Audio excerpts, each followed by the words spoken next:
अस्सलामु अलैकुम वरहमतुल्लाहि वबरकातुहू। मेरे देश के अजीज वासियों, आज हम मोदी सरकार की एक बहुत ही खतरनाक साजिश से आप लोगों को आगाह करने जा रहे हैं। वो ऐसी खतरनाक साजिश है, ऐसी खतरनाक साजिश है जो सीधा सीधा हमारे ईमान, हमारे तशख़्ख़ुस, हमारी तारीख और हमारे वजूद के ऊपर हमला है। आपको याद होगा कि 6 दिसंबर 1992 के अंदर किस बेदर्दी से मस्जिद बाबरी को शहीद कर दिया गया। फिर उसकी जगह 9 नवंबर 2019 को अदालत उज़्मा के जरिए से किस मजहब का खेस तरीके से राम मंदिर बनाने का फैसला किया गया। फिर उसके बाद मुल्क की ज्ञानवापी मस्जिद को निशाना बनाया गया। फिर उसके बाद मुल्क की कई तारीखी मसाजिद को या तो मोदी सरकार के इशारे पर ढा दिया गया, मुनहदिम कर दिया गया, उनके ऊपर बुलडोजर चला दिया गया, उनको बुलडोज कर दिया गया, या फिर मुसलमानों के हाथों से उनके ऊपर झूठे मुकदमात कायम करके छीनने की कोशिश की गई, उनके ऊपर कब्जा करने की कोशिश की गई। ये सब कुछ अचानक होने वाला सिलसिला नहीं है, ये सब कुछ अचानक नहीं हो रहा है, बल्कि ये एक बहुत ही तवील, लंबी, सोची समझी साजिश, मंसूबाबंदी और प्लानिंग के तहत हो रहा है, ताकि हिंदुस्तान को मुसलमानों की मजहबी शनाख्त, मुसलमानों की दीनी आज़ादी और मुसलमानों की मजहबी पहचान और इस्लामी तालीमात से खाली कर दिया जाए। ज़रा सोचिए कि जिस मुल्क की मईशत बिल्कुल दबाव में हो, जिस मुल्क की इकोनॉमी रोज बरोज बद से बदतर होती जा रही हो, जिस मुल्क के किसान कर्ज के अंदर डूबे हुए हों, जिस मुल्क के लोग रोजगार के लिए दर दर की ठोकरें खा रहे हों, जिस मुल्क की तालीम और शिक्षा की बदहाली और जुबूहाली उरूज पर हो, और जिस मुल्क के आवाम, क्या काफिर क्या मुसलमान, सब के सब महंगाई की लपेट और चपेट में हो, जिस मुल्क की शिक्षा और तालीम बिल्कुल बदहाल हो, उस मुल्क के अंदर किस बात पर जोर दी जाती है? उस मुल्क की सरकार किस बात पर जोर देती है? तरक्की के ऊपर, रोजगार के ऊपर, तालीम के ऊपर, शिक्षा के ऊपर, या मईशत के ऊपर, या तरक्की के ऊपर? इनमें से किसी भी चीज के ऊपर नहीं। फिर किस बात पर जोर देती है? मजहबी नफरत को हवा देने के ऊपर, ताकि लोग रोजी रोटी, तालीम, रोजगार, मईशत, महंगाई, इन सारे सवालात को भूल जाएं और लोगों के अजहान कुलूब को असल मुद्दे से भटका दिया जाए। आज उत्तर प्रदेश के जिला फतेहपुर के अबू नगर इलाके के और नवाब अब्दुल समद के मकबरे के मुताल्लिक जो कुछ हो रहा है, वो सब इसी एजेंडे के तहत हो रहा है, वो सब इसी पॉलिसी का तसलसल है। कभी किसी मस्जिद के ऊपर कब्जा, कभी किसी मदरसे के ऊपर ताला लगा देना, कभी किसी कब्रिस्तान के ऊपर मंदिर होने का दावा करना, कभी किसी मदरसे की जगह या मस्जिद की जगह मंदिर होने का दावा करना, कभी किसी मस्जिद के सर्वे का बहाना बनाना, कभी लोगों के जज्बात को भड़काकर हुजूम के जरिए से उनके ऊपर जुल्म करवाना, मुआब लिंचिंग करवाना।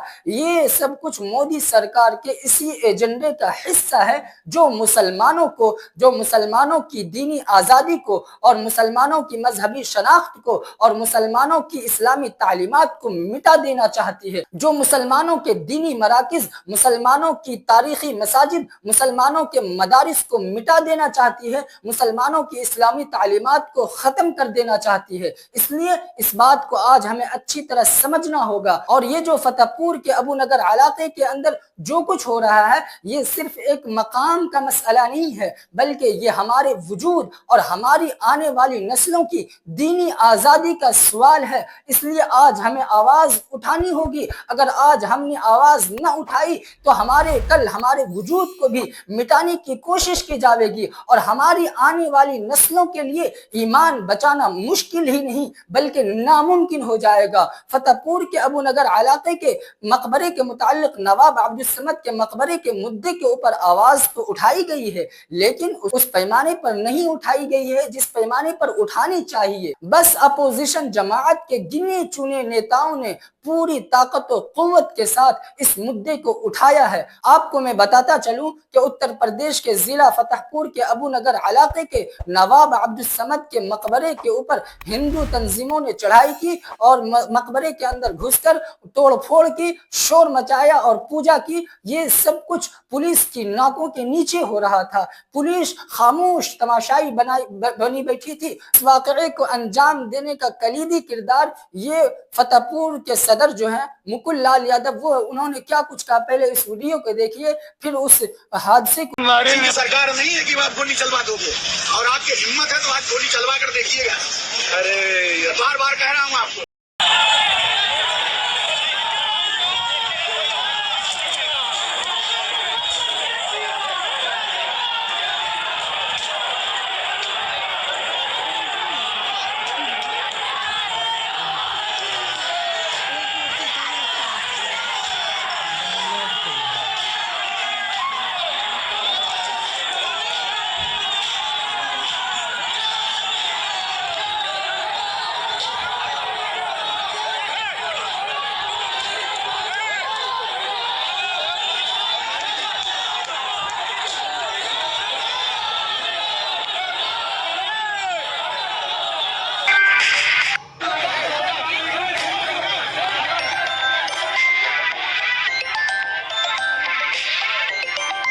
इस मुद्दे पर अखिलेश यादव ने खूबसूरत सवाल उठाया। उन्होंने कहा कि हुकूमत उन मुल्जिमीन को क्यों बचाना चाहती है?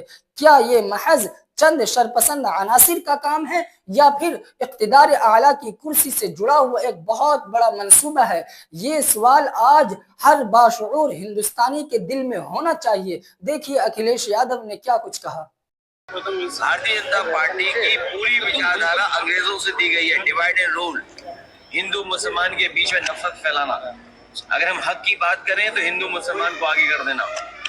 ये जिस तरह का काम हुआ है फतेहपुर में, सरकार को उन दोषी लोगों के खिलाफ कार्रवाई करनी चाहिए। जितने लोग वीडियो विजुअल्स में दिखाई दे रहे हैं उन सबको जेल भेजना चाहिए, और अगर जिलाधिकारी और पुलिस विभाग वहां का नहीं भेजा है तो कहीं ना कहीं सरकार को ये निर्णय लेना चाहिए कि वो अधिकारी रहने लायक नहीं है, उन्हीं के कारण वो घटना। इसी तरह कांग्रेस के member of parliament Imran Masood ने बीजेपी हुकूमत पर शदीद हमला किया और उनको सख्त तनकीद का निशाना बनाया। उन्होंने कहा कि मकबरे के अंदर से जो वीडियो सामने आई है, उस वीडियो के अंदर हुजूम का तशद्दुद होता हुआ साफ नजर आ रहा है, और ये सब कुछ पुलिस की निगाहों के सामने हो रहा है, और पुलिस ने कोई कार्रवाई नहीं की, वो बिल्कुल खामोश तमाशाई बनी बैठी रही। अगर यही आज किसी मंदिर के अंदर हंगामा करने वाले मुसलमान होते तो उनके सीने पर डायरेक्ट गोली मार दी जाती। जरा देखिए जो देश में ये करा रहे हैं ना, इतनी नफरतें मत बो कि काटना मुश्किल हो जाए। अगर सामने मुसलमान होता तो सीने पर गोली मारते हो। बीजेपी का जिला अध्यक्ष था तो आप कह रहे हैं हमने समझा बुझा के शांत कर दिया, पूरा मजार अंदर से जाकर तोड़ देंगे। मतलब हजारों साल सैकड़ों साल पुरानी बिल्डिंगों के ऊपर ये जाकर के इस तरह के तमाशे खड़े करेंगे, तो कानून कहाँ है? फिर कानून का राज कहाँ है? ये फिर क्यों कहते हैं कि कानून का राज है? ये तो जंगल राज है, कानून का राज कहाँ है? अगर कानून का राज होता तो जिस आदमी ने ऑन कैमरा बोला है कि मैंने कराया है, उसके खिलाफ एफआईआर होती। आप कह रहे हैं अज्ञात लोगों पे एफआईआर करा दी। इसी तरह एसपी की सरबराह मायावती ने भी इस मुद्दे के ऊपर अपना रद्द अमल दिया और बीजेपी हुकूमत को सख्त तनकीद का निशाना बनाया। पूरे तनाज़ुर पर यूपी के डिप्टी सीएम उप मुख्यमंत्री ब्रजेश पाठक ने उल्टे ही कांग्रेस और समाजवादी पार्टियों के ऊपर इल्जाम आयद किया कि ये इन पार्टियों की हमेशा से ये पॉलिसी रही है कि आवाम को लड़ाओ और हुकूमत करो। फतेहपुर की घटना में समाजवादी पार्टी के नेता का नाम फतेहपुर की घटना जब हुई, हमने आपको उसी दिन कहा था कि घटना की जानकारी लेकर के मैं आपके समक्ष आऊंगा, लॉ एंड ऑर्डर हम मेंटेन करेंगे और जो भी दोषी है उनके खिलाफ कार्रवाई होगी, किसी को बख्शा नहीं जाएगा। उसमें सपा के नेता का नाम सामने आया। देखिए लॉ एंड ऑर्डर बिगाड़ने वाले, देखिए आप जानते हैं कि समाजवादी पार्टी हमेशा उन लोगों के साथ खड़ी रहती है जो उत्तर प्रदेश की कानून व्यवस्था से खिलवाड़ करते हैं, छेड़छाड़ करते हैं, दंगे कराते हैं, जमीन दुकान कब्जा करते हैं, बहू बेटी की इज्जत आबरू खतरे में डालते हैं। और भारतीय जनता पार्टी शुचिता पारदर्शिता के साथ लोक नीति के आधार पर जन जन का भरोसा जीतते हुए माननीय मोदी जी की अगुवाई में उत्तर प्रदेश को विकसित राज्य के रूप में स्थापित करने में लगी है। बजरंग दल के मुआविन कन्वीनर धर्मेंद्र सिंह ने क्या कहा? उसने कहा कि हम पूजा करना चाहते हैं उस मकबरे के अंदर और हम पूजा करके रहेंगे, हमें इंतजामिया भी नहीं रोक सकती। उसने खुल्लम खुल्ला यूपी की पुलिस को चैलेंज किया, यूपी की सिक्योरिटी को चैलेंज किया कि हमें इंतजामिया भी नहीं रोक सकती, हम पूजा करना तो हमारा हक है और हम अपना हक लेकर रहेंगे। हम हिंदू धर्म में पैदा हुए हैं और हम अपना हक लेकर पैदा हुए हैं, हमें अपने हक से कोई वंचित नहीं कर सकता, कोई महरूम नहीं कर सकता। वो हमारा मंदिर है, हम उसके अंदर पूजा करेंगे। जो लोग उनको मकबरा कह रहे हैं, उनका इलाज करने के लिए यहाँ हुजूम इकट्ठा पूजा करने जा रहे हैं, पूजा करने जाएंगे 12 बजे। तो यहाँ पर क्यों प्रशासन ने रोक रखा है क्या? प्रशासन का काम है, भीड़ ज्यादा है तो ट्रैफिक की व्यवस्था व्यवस्थित कर रहा है प्रशासन, और प्रशासन हम लोगों को रोक नहीं पाएगा। पूजा करने हमारा अधिकार है, हम हिंदू धर्म में पैदा हुए हैं, पूजा करने का अधिकार लेकर पैदा हुए हैं। हमारे अधिकार से कोई हमको वंचित नहीं कर सकता है, और वो हमारा मंदिर है। उस मंदिर को जो नमूने मकबरा बता रहे हैं, उन नमूनों का इलाज करने के लिए आए भीड़ एकत्रित हुए, उनको समझाने के लिए एकत्रित हुए। हमारे मंदिर को छोड़ दो और हमें रास्ता दो। यदि रास्ता नहीं मिलेगा तो हम ऐसे तूफान है कि रास्ता खुद बनाते हैं। हमको बैरिकेड नहीं रोक पाएगा, डायनामाइट लगा देंगे तभी हो सकता है मौत होने के बाद आदमी रुके। यहाँ 4 कंधे में जाएंगे या तो मंदिर जाएंगे, इसलिए यहाँ है। इसके अलावा दूसरा कोई विकल्प नहीं हम लोगों के पास। मंदिर में पूजा करेंगे। तरह समाजवादी पार्टी के रहनुमा और कायदे हिज़्ब इख्तिलाफ माता प्रसाद पांडे ने इस मुद्दे को लेकर, मकबरे के मुद्दे को लेकर हुकूमत के ऊपर सख्त हमला किया और हुकूमत से बहुत सारे सवालात किए। इन सारे सवालात का जवाब पार्लियामानी उमूर के वजीर सर्विस खन्ना ने दिया। जब कायदे हिज़्ब इख्तिलाफ के सवालात के जवाबात पर जब इन अपोजिशन जमाअतों को इत्मीनान नहीं हुआ तो फिर इन्होंने पार्लियामेंट के अंदर, असेंबली के अंदर हंगामा करना शुरू कर दिया और शोर व गुल करना शुरू कर दिया। और इस वाक़े की वीडियो एक पल्लवी पटेल नामी खातून बना रही थी, पार्लियामेंट की वो भी रुकन है, वो वीडियो बना रही थी। जब असेंबली के स्पीकर ने उसको वीडियो बनाते हुए देखा तो उसको रोका और कहा कि, और धमकी दी कि अगर सोशल मीडिया पर ये पोस्ट की गई तो उसके खिलाफ कार्रवाई की जाएगी। गंभीर मामला में आपके संज्ञान में, आपके माध्यम से सदन के संज्ञान में लाना चाहता हूँ। फतेहपुर में एक मकबरा था, उस मकबरे पर कब्जा करने के लिए 7 दिन पहले से ऐलान किया गया। लेकिन पूरी बात पहले जानकारी देंगे तब वो लेकर रखेंगे ना, आपको पहले जानकारी देते तो। अरे मैं अभी जल्दी कहा तो कहाँ वो जानकारी उनके पास होगी? सरकार को कल से माहौल चल रहा है। मैंने खुद पूछा था मेरे सचिव से, उन्होंने बताया साहब वो एक संगठित ढंग से एक पार्टी के नेता ने ऐलान किया कि मकबरा हिंदुओं का है, हम इस पर कब्जा करेंगे, और भारी संख्या में लोगों को लेकर वहाँ आए। ये सही है कि पुलिस ने उसकी बैरिकेडिंग की, लेकिन बैरिकेडिंग के बाद जितनी पुलिस की आवश्यकता थी वहाँ रोकने के लिए वो नहीं था। ये लोग आए और हल्ला करते हुए पुलिस को धक्का मुक्की देकर उसमें घुस गए और तोड़ फोड़ किया। इससे सांप्रदायिक सौहार्द बिगाड़ने की कोशिश भारतीय जनता पार्टी की सरकार कर रही है। ये नहीं चाहती है कि उत्तर प्रदेश में शांति व्यवस्था बनी रहे। ये केवल यही नहीं, मेरे यहाँ एक 2.0 हेक्टेयर में छोटा सा मजार था और आपके नेता ने जबरदस्ती उसको उठवा दिया। तो ये परिपाटी चल गई है कि मुस्लिम मदरसों को तोड़ो, मुस्लिम मकबरों को तोड़ो, जिससे सांप्रदायिक सद्भाव बिगड़े और एक पक्षीय राजनीति नहीं चल सके। इसलिए माननीय मैंने इस पर आपके माध्यम से सदन का ध्यान आकृष्ट किया। सरकार के पास कोई बयान हो तो बतावें क्या हो रहा है वहाँ। मंत्री जी खड़े, ये इसमें सरकार का और कोई सरकारी तंत्र का किसी प्रकार से इन्वॉल्वमेंट नहीं है। हम इस बात का पूरी तरीके से खंडन करते हैं। अरे सुनिए ना,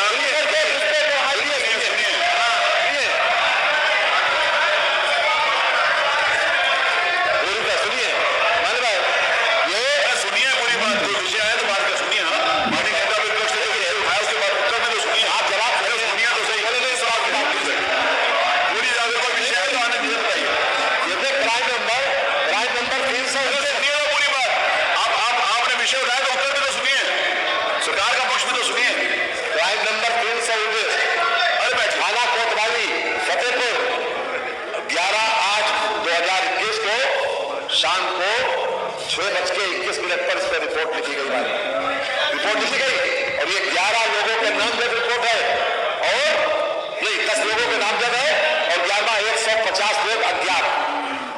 क्या नाम दे रिपोर्ट हमारे, हम नाम पहले दे रहे हैं हमारे, ये क्राइम नंबर बता दिया और धारा बता दे।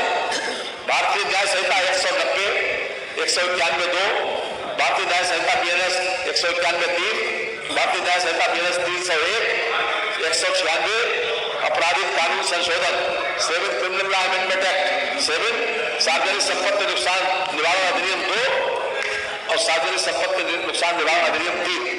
ये अपने आप में कल की जो घटना थी, बाकायदा इस पर रिपोर्ट पंजीकृत हुई और पूरी तरीके से कानून अपना काम करेगा। जो भी कानून को अपने हाथ में लेने की कोशिश करेगा, जो भी सुनिए, जो भी कानून को अपने हाथ में लेने की कोशिश करेगा, उसको न्यायिक प्रक्रिया के तहत दंड जरूर मिलेगा, जरूर मिलेगा। मैं कहना चाहता हूँ आपके पार्टी और वहां सफाई करने में उनका नाम नहीं है। अरे पार्टी के घोषणा की आपका मन नहीं है क्या चलाने का? पूरा जवाब आ गया सरकार की तरफ से। एक घटना हुई है, खाली उसका जवाब माननीय मंत्री जी ने दे दिया।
समस्याओं के बारे में चर्चा करें, अगर आपको रुचि नहीं है तो मुझे कोई प्रॉब्लम नहीं।